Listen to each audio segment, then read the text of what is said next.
back with WSJ Lunch Break. I'm Wendy Bounds. Today on our Mansion segment, we're going to talk about a very simple proposition, and that is why some chefs just hate their homes. Katie McLaughlin has been exploring this and talking to one chef in particular. She's joining us right now. Hi, Katie.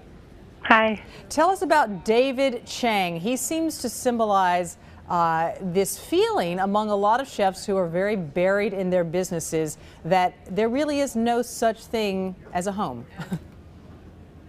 Yeah, David talked to me. I asked him, could we talk about one of the homes or apartments you've owned? And he said, Katie, I've hated every home I've ever had.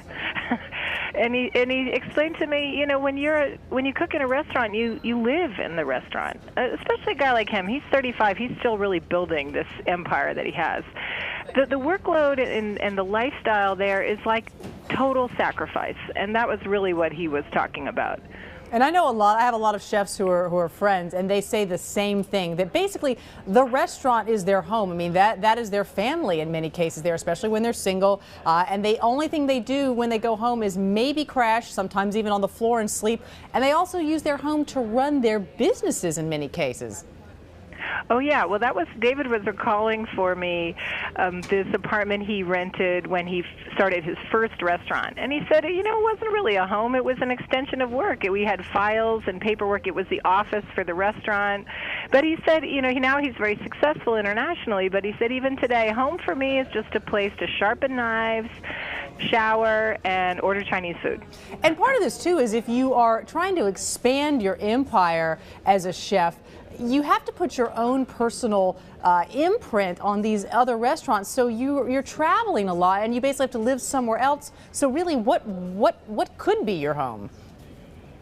Right. Well, that was one thing David was talking about. He said, in the past year, I've spent 3 months in Toronto. I spent 5 months in Australia.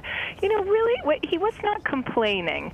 He was really pointing out that to be successful in this field, this is a hard, low-paying, gritty, dangerous, uncomfortable job. Yeah. And although being a chef is very glamorized, and lots of culinary schools would love to talk young people into studying this profession, promising them fame and fortune, it's a hard way to make a buck.